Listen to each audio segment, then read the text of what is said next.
I start getting short of breath. So definitely does attack your respiratory system, and it hits it hard. So I think like that was one of the worst symptoms, because I woke up in the middle of the night and I was disoriented. I wasn't able to breathe. I had a very high fever. I also had started to pick up a dry cough. Those were the only two signs of anything coronavirus.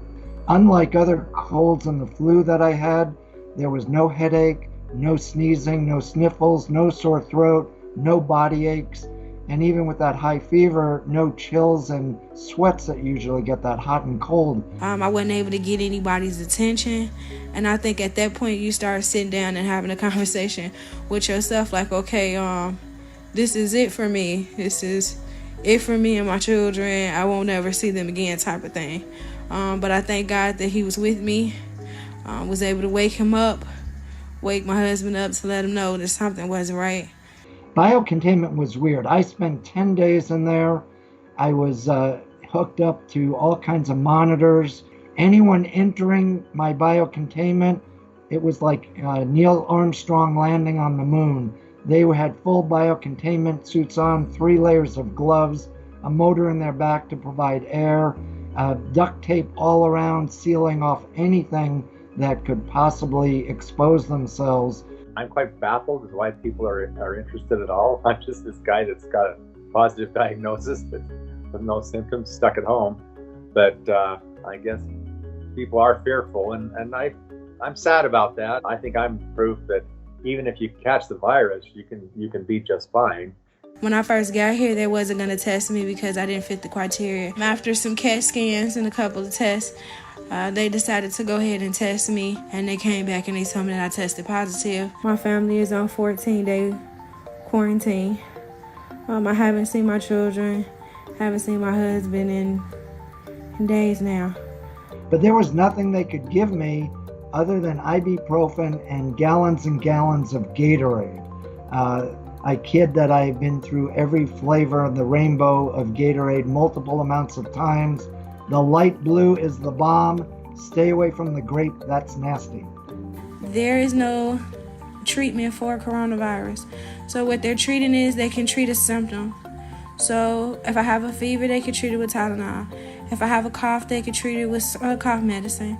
But my body has to fight it off.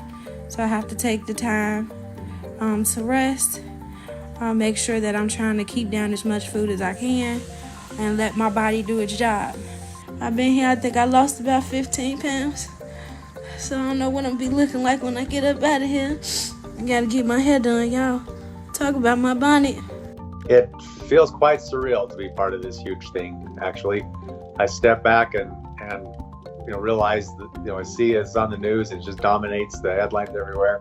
We were out there. There was a lot of hate that came at us. There were some very elaborate death threats that mounted and got worse as the days progressed, as people learned that the State Department was going to allow us back to the States. Everybody's making jokes about it. I don't take it personal. I think the only thing that kind of bothered me was like to see myself on the news, to see my local news station, speak of this situation, but not even know wholeheartedly like what was going on. It's a lot scarier when you see it on the TV or when you read about it than what it actually is. But I'm not gonna sit up here and pretend like it's a joke. Definitely has taken me away from my family, gave me some breathing problems, and set me down for a while to reevaluate myself and kind of, my life. And after this, I want to get out and do more. All along, we were making lemonade out of lemons, looking at the glass half full, not half empty, living for the present, not worrying about the past, and also not focusing on the future, because all of that was out of our control. Stress is the biggest contributor to battling the immune system, and it's not good for the immune system. So keeping our stress level down was important. So just make sure that you guys are keeping your kids safe and you're keeping yourself safe as well. That's the best advice that I can give anybody. Just make sure that y'all paying attention to your body Your body will let you know when something is wrong. And if it's telling you something is wrong, then go ahead and get tested.